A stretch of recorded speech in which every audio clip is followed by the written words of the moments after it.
I had always considered myself rational, a man of science, of logic, of measured responses to the world's mysteries. That confidence died on a September night in the mountains of West Virginia, where the wind learned my name before I ever told it. The cabin belonged to my late Uncle Marcus, a reclusive man I barely knew. When the lawyer's letter arrived, informing me of my inheritance, I felt obligated to inspect the property before deciding whether to sell. The drive took 6 hours through increasingly narrow roads. The cabin stood alone on a ridge, surrounded by ancient pines that swayed like sentinels. It was smaller than I expected, with weathered wood siding and a stone chimney that leaned slightly to the left. The isolation was complete. No neighbors for miles, no cell signal, no modern comforts. I arrived at dusk, that uncertain hour when shadows grow bold and the forest begins its nightly transformation. The key was where the lawyer said it would be, under a loose stone by the front steps. The door opened with a groan that seemed to echo through the surrounding woods. Inside, everything was preserved as if my uncle had just stepped out. Books lined the walls, their spines cracked and faded. A typewriter sat on a desk by the window, a half-finished page still curled in its mechanism. The air smelled of old paper and pine resin. I set my bag down and explored the 2 rooms. The bedroom contained a narrow bed with a patchwork quilt. The main room served as kitchen, study, and living space. No electricity, but there were oil, lamps, and candles. The fireplace looked functional, and firewood was stacked neatly beside it. As night fell, I lit a fire and made a simple dinner on the gas stove. The flames cast dancing shadows across the walls, and I found myself listening to the sounds outside. The wind had picked up, moving through the pines with a constant whisper. That's when I first heard it, a voice, barely audible beneath the wind's murmur. My name, Daniel. So faint, I convinced myself I'd imagined it. I returned to my meal, but my appetite had vanished. The cabin suddenly felt smaller, the darkness outside more oppressive. I decided to read, hoping to distract myself. My uncle's books were eclectic: philosophy, folklore, natural history. One slim volume caught my eye, bound in dark leather with no title on the spine. I pulled it free and found it was a journal, my uncle's personal writings. The entries were dated over the past 5 years. The early pages described his decision to retreat from society, his desire for solitude and reflection. But as I read deeper, the tone changed. He wrote of sounds in the night, of feeling watched, of the wind carrying voices. It knows our names, he wrote in one entry. The forest, or something in it, learns who we are. I hear my name on the wind, but I'm alone. How can I be alone and heard? What speaks when no one should know me here? A chill crept down my spine. I closed the journal and looked toward the window. The darkness beyond the glass was absolute, impenetrable. The wind had grown stronger, rattling the shutters, and beneath it, I heard it again. Daniel, clearer this time, unmistakable. I stood and moved to the window, pressing my face close to the cold glass. Nothing but blackness and the silhouettes of swaying trees. Yet, the voice persisted, rising and falling with the wind's rhythm. My name, repeated like a question, like a summons. Logic demanded an explanation. Sound could play tricks in isolated places. The wind moving through certain formations could create patterns that resembled speech. My mind, primed by my uncle's paranoid writings, was simply finding meaning in random noise. I told myself these things, but my hands shook. I decided to go outside, to confront this rationally, to prove it was nothing but wind and trees and an overactive imagination. I pulled on my jacket and grabbed a flashlight. The door resisted as I pulled it open, as if the cabin itself was trying to keep me inside. The wind hit me immediately, cold and forceful. My flashlight beam cut through the darkness, revealing the clearing around the cabin. The pines thrashed overhead, their branches creating a canopy of movement and shadow. I walked forward, sweeping the light across the tree line. Daniel. The voice came from my left, distinct and clear. I spun, aiming the flashlight toward the sound. Nothing but trees, but the voice had sounded close, as if someone stood just beyond my vision. My heart hammered against my ribs. I called out, "Who's there?" My voice sounded small against the wind's roar. No response. Only the continued whisper of my name, now coming from multiple directions. I backed toward the cabin, my rational mind crumbling beneath a primal fear I couldn't suppress. Something moved in my peripheral vision. I turned the flashlight just in time to see a shape slip behind a tree, too quick to identify. Human-shaped, perhaps, but the movement was wrong, too fluid and swift.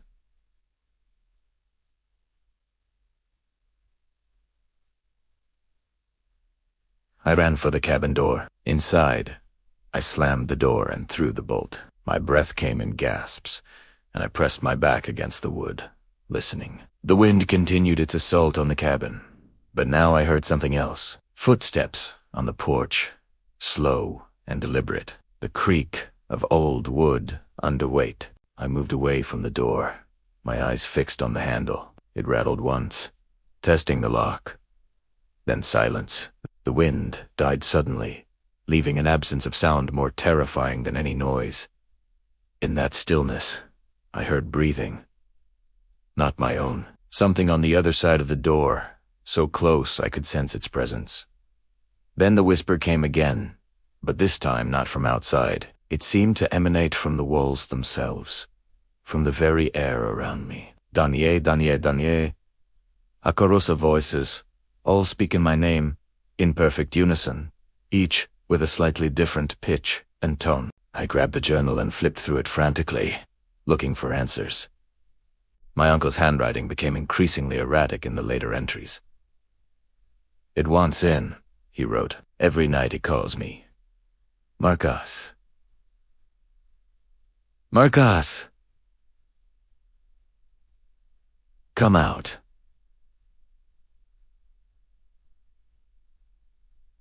"Marcos, let me in, Marcus. I won't last much longer." The voice is in my head now. It knows more than my name. The final entry was dated 3 days before his death. I understand now. It's not trying to hurt me. It's trying to become me. It studies our voices, our patterns, our essence. It calls our names because it's learning to be us. Tonight, I think I'll answer. I'm so tired of being afraid. A crash from the bedroom made me drop the journal. I grabbed the fireplace poker and moved toward the door, my hands white-knuckled on the iron. The bedroom window had blown open, curtains billowing inward, but I had checked that window. It had been locked.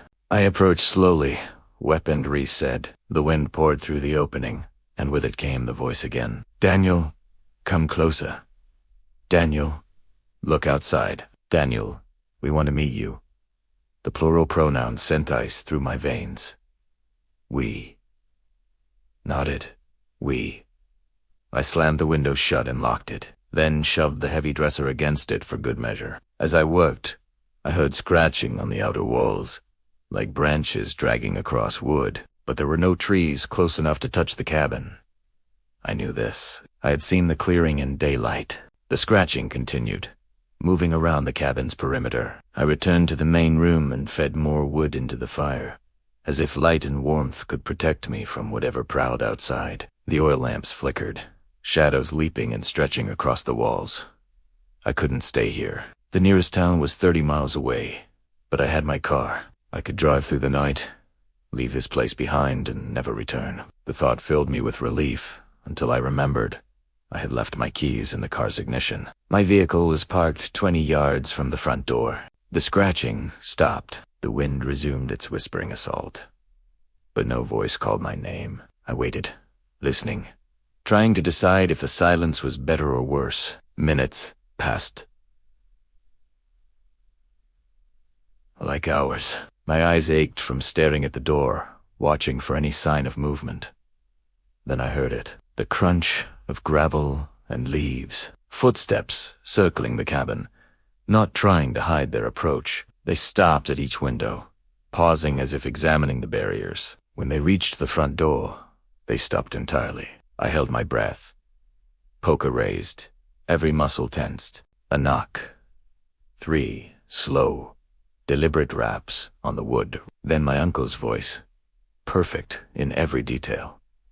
"Daniel, it's Marcus. Please, let me in.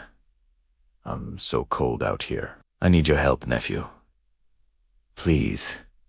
The voice cracked with what sounded like genuine desperation. But Marcus was dead, buried 3 weeks ago in a cemetery 2 states away. Whatever stood on that porch, it wasn't my uncle. I said nothing, didn't move, barely breathed. The voice came again. I know you're there, Daniel. I can hear your heartbeat. Such a fast, frightened little rhythm. Let me in, and I'll make it stop.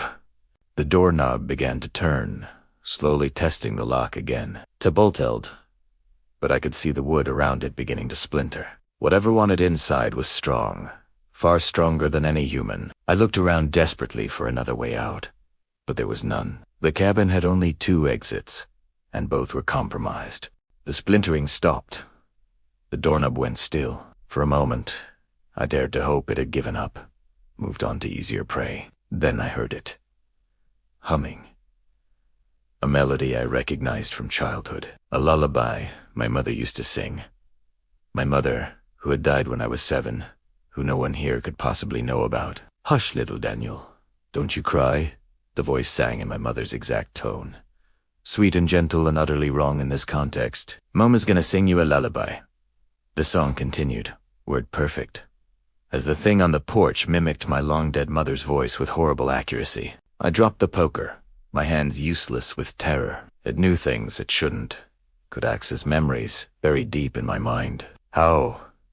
The journal had suggested it studied people, learned them, but this was beyond observation. This was intimate knowledge, pulled from somewhere inside me.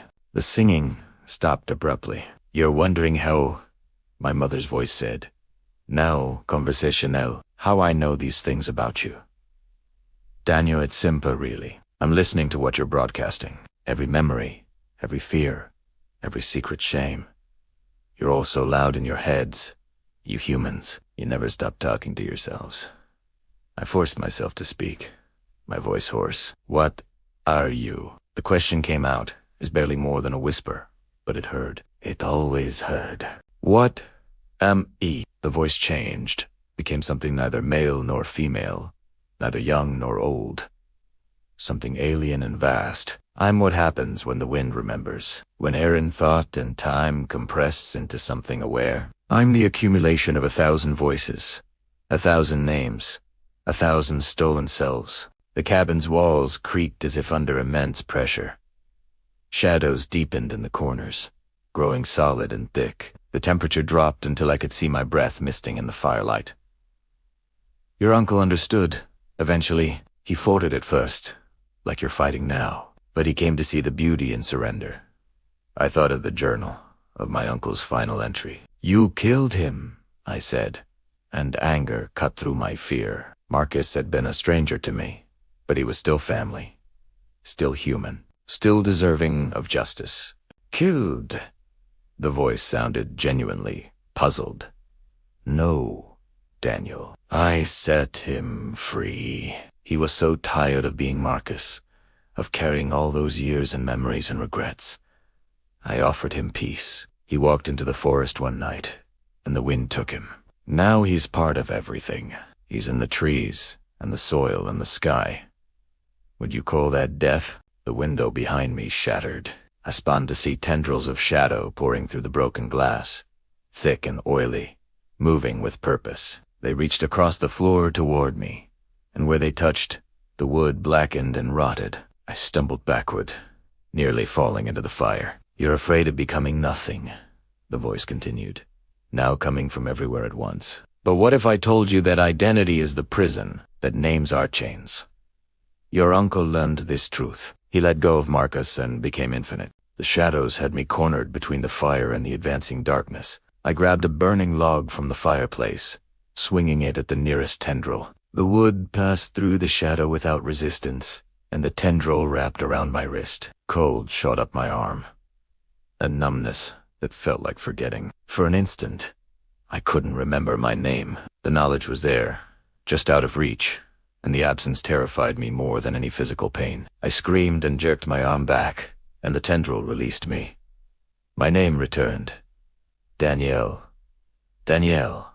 Marcus Whitmore. I clung to it like a lifeline.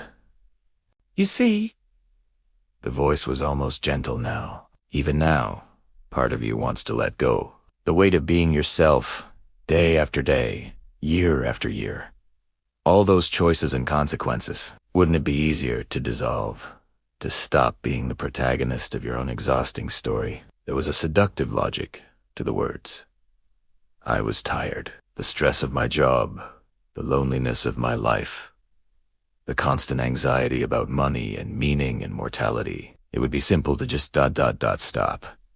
To let this thing take whatever it wanted and drift away on the wind. But something in me resisted. Maybe it was stubborn human arrogance, or maybe it was something more essential. I was Daniel, and I wanted to remain Daniel. Flawed, frightened, finite Daniel. No, I said, my voice growing stronger. I won't give you what you want. The temperature plummeted further. Ice formed on the windows, and my breath came out in thick clouds. Then I'll take it, the voice snarled, losing its patient tone. Your uncle gave himself willingly, but you'll be torn apart and scattered. Every memory, every thought, every secret will be mine. And when I'm done, I'll wear your name like a coat. The shadows surged forward. I threw the burning log into their midst, then grabbed the oil lamp from the table. The glass was hot in my hands as I hurled it at the door. It shattered, spreading flames across the wood. The fire caught quickly, feeding on the old, dry timber.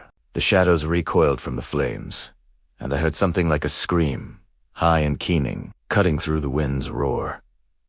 I didn't wait to see what would happen next. I grabbed my uncle's journal and ran for the bedroom, slamming the door behind me. The dresser still blocked the window, but I shoved it aside with strength born of desperation. The window opened easily now, as if whatever had held it closed had released its grip. I climbed through, dropping 6 feet to the ground below. The impact jarred my knees, but I was moving immediately, running for my car. Behind me, flames engulfed the cabin, turning it into a beacon against the dark forest. I could hear pursuit, not footsteps, but a rushing sound, like a wind that moved against the natural flow. The trees thrashed wildly, and I felt pressure at my back, as if something massive was reaching for me. My car was ahead, just a few more yards. I grabbed the door handle and yanked it open. The keys were there, still in the ignition. I turned them with shaking hands, and the engine roared to life. As I threw the car into gear,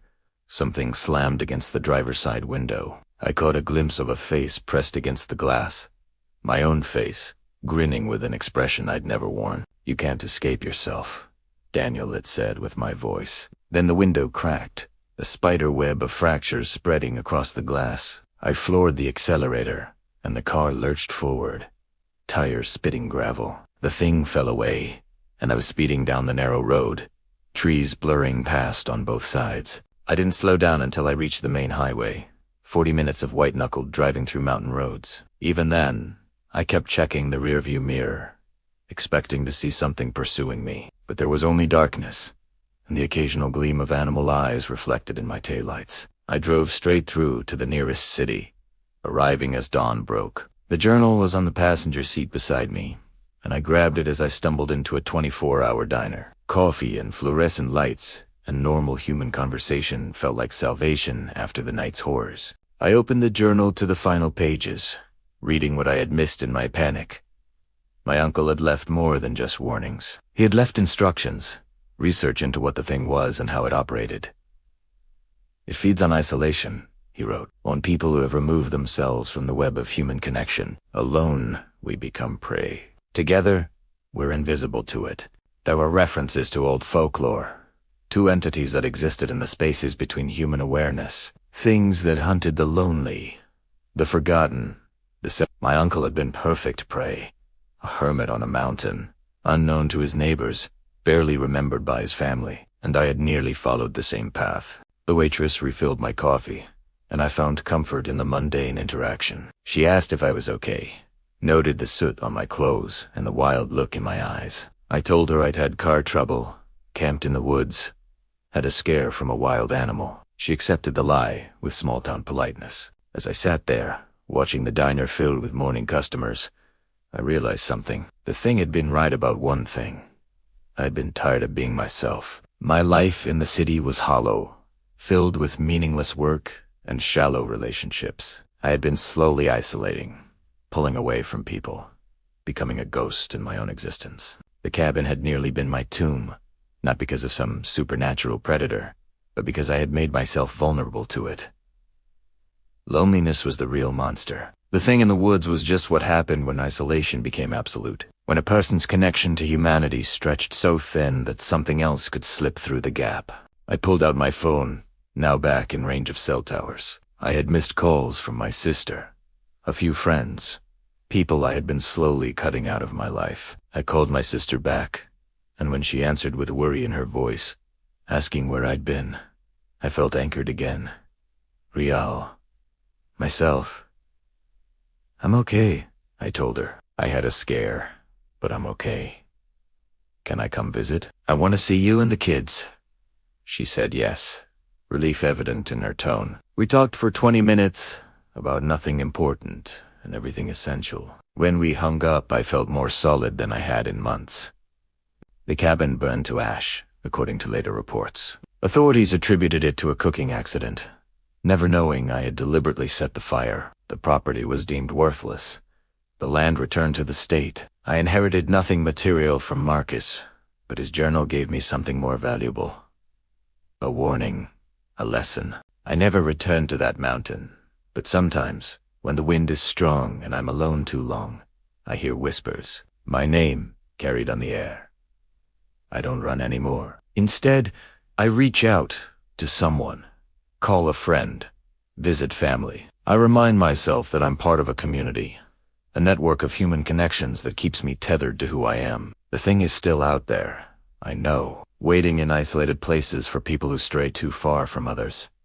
It will always be there, patient and hungry, but I won't be its prey. I've learned the secret to survival. Stay connected, stay known, stay Daniel. 3 months have passed since that night. I've returned to the city, but I'm not the same person who left. The experience changed me fundamentally, stripped away the cynicism and detachment I'd wrapped around myself like armor. I see the world differently now, understand the value of simple human contact. I joined a book club, something I never would have considered before. Twice a month, I sit in a coffee shop with 8 other people, discussing novels and drinking overpriced lattes. It's mundane and wonderful. When someone says my name, Daniel, it's a reminder that I exist in their world, that I'm part of a collective reality. My therapist thinks I suffered a panic attack at the cabin. That isolation and the stress of my uncle's death triggered a psychological episode. I let her believe this. How do you explain that something learned your name by reading your mind? That shadows moved with malevolent intent? That the wind can speak? Some truths are too strange for clinical settings. But I keep my uncle's journal. I've read it cover to cover a dozen times, studying his decline into isolation and fear. His early entries are those of an intelligent, curious man seeking peace. His final entries reveal someone who had lost himself, who had forgotten how to be human in the company of others. There's a passage I return to often. I thought I was strong enough to be alone, Marcus wrote. I believed that self-sufficiency was the highest achievement, that needing others was weakness. I was wrong. We're not meant to be solitary creatures. The human soul requires witnesses. People who can say, yes, I see you. You exist. You matter. Without that recognition, we begin to fade. I've started reaching out to other relatives, rebuilding family connections that had atrophied through years of neglect. My cousin Sarah invited me to Thanksgiving. My aunt called to share stories about Marcus from when he was young, before he retreated from the world. These conversations fill in gaps, create a fuller picture of who he was. What I learned is that Marcus had lost someone, a wife, dead from cancer, 15 years ago. Instead of grieving with others, he withdrew. He sold his house, quit his job, and bought that cabin. He told everyone he wanted solitude for writing, but really, he was running from pain. The isolation was supposed to heal him. Instead, it made him vulnerable. I wonder if the thing that whispered his name was drawn to his grief, to the wound he refused to share. Maybe it fed on more than just loneliness. Maybe it needed the particular emptiness that comes from cutting yourself off from comfort, from refusing the human impulse to seek solace in community. My sister has noticed a change in me. You're more present, she said last week when I visited. We were watching her kids play in the backyard, and she'd turned to study my face.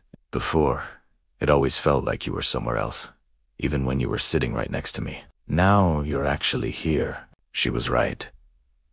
I had been absent from my own life, going through motions without genuine engagement. The cabin forced me to confront that emptiness, showed me what happens when the absence becomes complete. I nearly became one of those missing persons whose disappearances are never explained, whose families never get closure. I've researched other cases. There are more than you'd think. People who vanish from isolated locations, leaving no trace.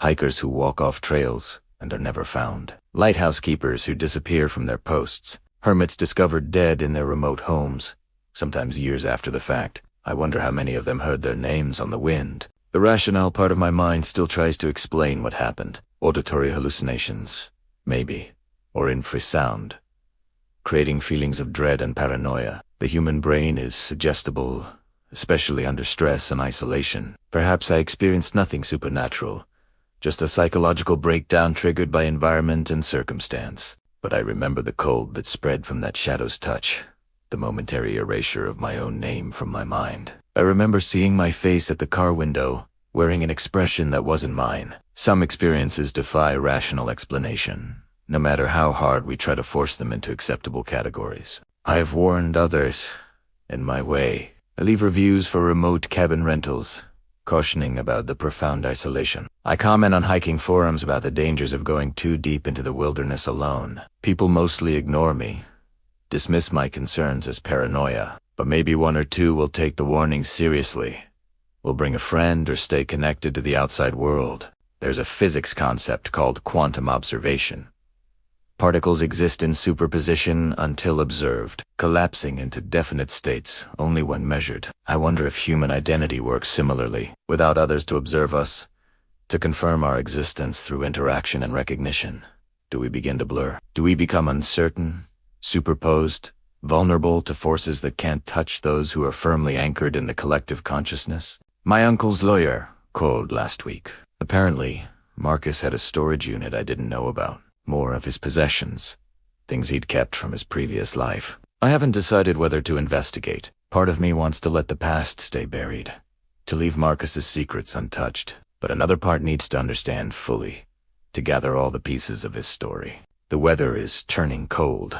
November has arrived with sharp winds that rattled my apartment windows. Sometimes, late at night when I'm alone, I hear them whispering. Not words, not names, just the suggestion of intelligence behind the sound. I resist the urge to listen too closely, to try to parse meaning from the noise. Instead, I call someone. My sister, usually, or a friend from the book club. We talk about nothing important and everything vital. When primera NG, up the whispers seem fainter, easier to dismiss as just wind through the building's infrastructure. Connection is armor, I've learned. Community is protection. I've started writing about my experience, trying to process it through narrative. This account is part of that process. If something were to happen to me, if I were to disappear like Marcus did, I want there to be a record, a warning for whoever comes next. The entity in those woods isn't unique, I'm certain. There are other places where the boundaries thin, where isolation becomes dangerous. My therapist encourages this writing as a form of healing. She sees it as me regaining control of my narrative, transforming trauma into story. She's not wrong, but she's also not completely right. This isn't just therapy.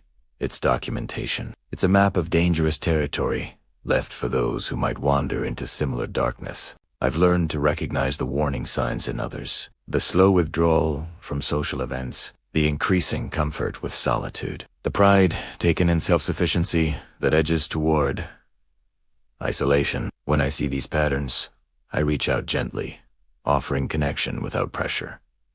Some people accept, others retreat further, and I can only hope they won't wander too far from the human world. The thing about monsters is that they're often just predators filling an ecological niche. This entity, whatever it is, exists in the spaces we create through our isolation. It can't hunt us in the bright daylight of community and connection. It needs us to separate ourselves, to become vulnerable through loneliness. In that sensei, we create our own monsters by forgetting how to be together. I keep Marcus's journal on my bookshelf now, a reminder and a warning. Sometimes I take it down and read random passages, marveling at how clearly he documented his own decline. He knew what was happening to him, recognized the danger, but couldn't or wouldn't take the steps to save himself. Pride, maybe, or the belief that he'd gone too far to turn back.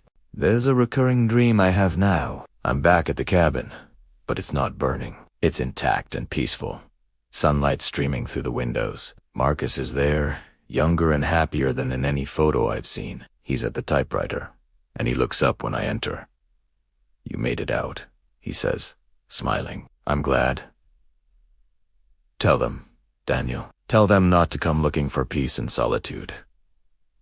Peace is in connection. I learned too late. 10 pre-meta. Walk up and my phone is within reach, and I'm in my apartment surrounded by the evidence of an engaged life. Photos on the walls, gifts from friends, a calendar marked with social obligations. It's beautiful, this messy entanglement with other lives. It's what keeps me human, keeps me real, keeps me myself. The storage unit contains Marcus's things from his married life. I finally went to investigate. Photos of him with his wife, smiling and in love. Books they'd shared, letters she'd written him during a time they were briefly apart. The artifacts of a connected life, a life embedded in relationship. This was the Marcus before the isolation, before the cabin, before the whispers. I'm keeping these items. They'll remind me who my uncle was before grief and isolation transformed him into prey. They'll remind me that the path to becoming lost isn't sudden. It's gradual, a series of small withdrawals, until one day you realize you've put yourself beyond the reach of rescue. Marcus didn't die in that cabin. He died years before, the first time he chose isolation over connection. Tonight, I'm having dinner with friends. We'll eat too much, laugh at stupid jokes, and share the mundane details of our lives. It's ordinary and precious. When I walk home afterward, the wind will be blowing, but I won't be afraid. I'll have voices in my memory, friends saying my name in contexts of affection and familiarity. Those echoes will protect me. This is my testimony, my warning, my plea. If you're reading this and you've been withdrawing from the world, stop, reach out, call someone, accept an invitation, join a group. It doesn't matter how small the connection seems. Every thread matters. Every recognition of your existence by another conscious mind makes you more real, more present, more protected. The entity on that mountain taught me something valuable, though I paid dearly for the lesson. We need each other, not in an abstract, philosophical sense, but in a concrete, survival-oriented way. Our identities are not they're collaborative creations, maintained through constant interaction and mutual recognition.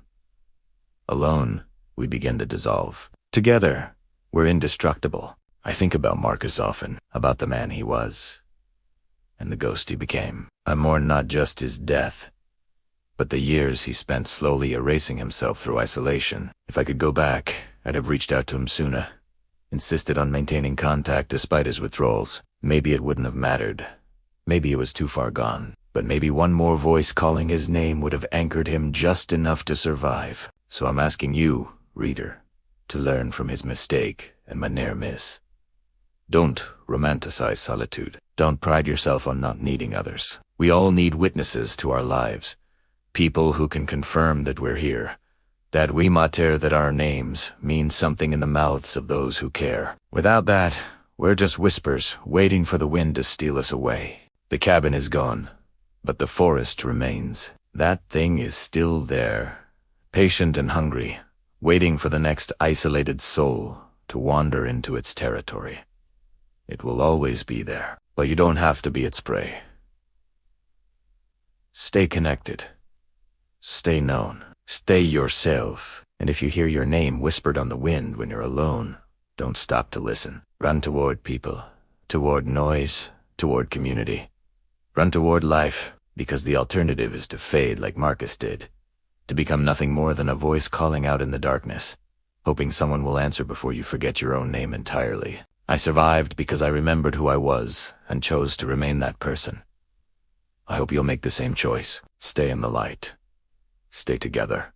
Stay safe. The wind is always listening, always learning, always hungry. Don't give it the chance to learn your name.